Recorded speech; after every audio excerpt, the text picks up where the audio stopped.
जितने भी हमारे खिलाड़ी हैं, चाहे फुटबॉल खिलाड़ी हो, वॉलीबॉल हो, जो भी अच्छे खिलाड़ी रहेंगे उनको हम कैसे आगे बढ़े, उनके प्रतिभा कैसे आगे बढ़े। धनबाद सांसद ढुल्लू महतो ने आज बोकारो परिषद में आयोजित होने वाले खेल महोत्सव पर बोलते हुए कहा कि हमारा उद्देश्य खेल को बढ़ावा देना है। युवा आगे आए और इस खेल महोत्सव में भाग लेकर अपनी प्रतिभा को निखारे। उन्होंने बोकारो में चलाए जा रहे अतिक्रमण विरोधी अभियान के प्रश्न पर कहा कि इस्पात प्रबंधन का यह मनमानी रवैया नहीं चलेगा। इसके लिए उन्होंने राज्य सरकार को कटघरे में खड़ा किया। वहीं चास के जमीन माफियाओं द्वारा लोगों की भूमि पर जबरन कब्जा किए जाने के प्रश्न पर कहा कि जिनकी भूमि पर कब्जा किया जा रहा है उन्हें मैं बता देना चाहता हूं कि हमारे रहते ऐसा नहीं हो सकता। इन माफियाओं को माकूल उत्तर दिया जाएगा। साथ ही उन्होंने कहा कि आगामी शनिवार को जिला प्रशासन के साथ बैठक कर सभी मुद्दों पर चर्चा की जाएगी। और क्या कुछ कहा, आइए आपको भी सुनवाते हैं। नहीं, झुग्गी झोपड़ी मेरे रहते नहीं कबड़े गई तो हम बोल रहे हैं, कहाँ बोल रहे हैं कि नहीं बोल रहे हैं। अब हमारा नहीं रहते हुए यहाँ पे अतिक्रमण करा तो यहाँ के लोगों को तो आगे आना होगा ना।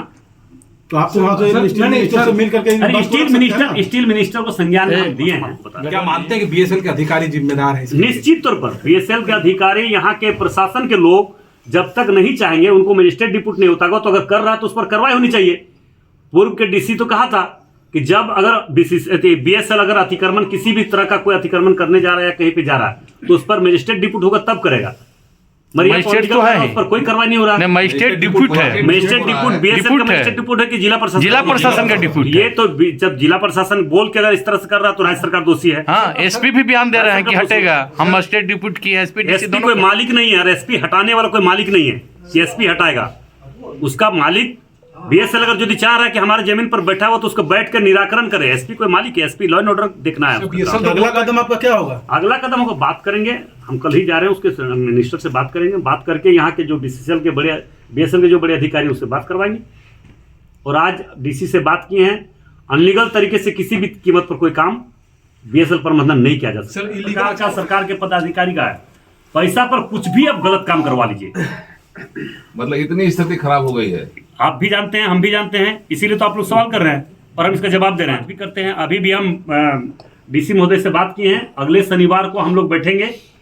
बैठ करके जो भी समस्या है, बहुत समस्या ज़्यादा है यहाँ पे, खास करके बोकारो में विस्थापन का समस्या है। आपका जो झुग्गी झोपड़ी में रहने वाले गरीब गुरबा लोग जो कमाते खाते उसकी समस्या है। उन समस्या को लेकर अपेंडिक्स वाले समस्या है, मजदूरों का समस्या है। उन समस्या को लेकर बैठेंगे। अगला बार नहीं बैठेंगे तो उसके बाद बैठने के लिए बात हुई है हमारी दुर्भाग्य से। उन समस्या के लिए केंद्र सरकार जिम्मेदार है। हाँ, तो सही बात बोल रहे हैं आप। केंद्र सरकार जिम्मेवारी है कि नहीं? किस तरह से केंद्र सरकार जिम्मेवारी बताइए हमको। सब स्टील मिनिस्ट्री के अंदर आता है। अरे स्टील मिनिस्ट्री का, स्टील मिनिस्ट्री यहाँ प्रशासन के लोग कौन है, उनका सुरक्षा करने वाले कौन है? आप लोग बताइए ना। आप लोग क्यों नहीं लिख रहे हैं कि इस तरह से यहाँ गरीब लोग को उजाड़ा जा रहा है, जबरन बीएसएल आतंक किया फैलाया हुआ है? आप लोग एक दिन तो अखबार में नहीं लिख रहे। आप लोग लिखिए। एक चीज सांसद जी, चीरा चास में कुछ जो बीएसएल एम्प्लॉय जो बहुत पहले जमीन उमीन लिए थे, कई तरह के आरोप लग रहे हैं कि सोरेन परिवार के नाम पर धमकाया जा रहा है, जमीन को कब्जा किया जा रहा है, बहुत सारे मामले आ रहे हैं। क्या मानते हैं कि जमीन का जो कारोबार है वो माफिया लोग मिल के कर रहे हैं? पूरे हावी है, माफिया पूरा हावी है। अभी काला पत्थर में एक गरीब आदमी की जमीन घेर लिया है और उसमें प्रशासन भी इन्वॉल्व है। उसमें ऐसा बात नहीं, प्रशासन के लोग ज्यादा इन्वॉल्व है। अभी पूरे स्थिति को आप देखिएगा तो कहीं ना कहीं गलत काम में कहीं ना कहीं कुछ ऐसे प्रशासन के लोग भी है जो उसमें शामिल है ही, मिलेगा ही। नेता तो है ही, कुछ नेता भी है, कुछ प्रशासन के लोग भी है और सारे लोग भी है। तो ऐसे लोगों के लिए क्या करेंगे आप? देखिए, हमारा जो काम है, जो कर्तव्य है, जो हमारा मुखर होकर बोलने का जो शुरू से ही हमारा काम है वो हम करेंगे। बुजुर्ग लोग बोल रहे हैं कि हम लोग आत्मदाह कर लेंगे। उस तरह का वो स्थिति नहीं आने देंगे। उसके लिए अगर हमें रोड पर भी आना पड़ेगा तो हम कभी पीछे नहीं हटेंगे। आप उन लोगों को जाएंगे तो आप उनके निश्चित तो पाएंगे, एकदम उनके गलत नहीं होने देंगे। चाहे सोरेन परिवार हो या कोई परिवार हो, गलत अगर किसी पर कोई करेगा वो कभी नहीं होने देंगे। उसके लिए हमको अगर जेल भी जाना पड़े तो हम पीछे कभी नहीं हटते हैं। हमारे आदिवासी घोषित कर दिया और बाद 2000 उसके लिए कानूनी प्रक्रिया है। हम लोग देख लेंगे, बात करेंगे, डीसी से बात करेंगे, वहाँ के जो अंचलाधिकारी उससे बात करेंगे, उसको माफी करवाएंगे। ऐसा थोड़े किसी की जमीन कोई लूट लेगा।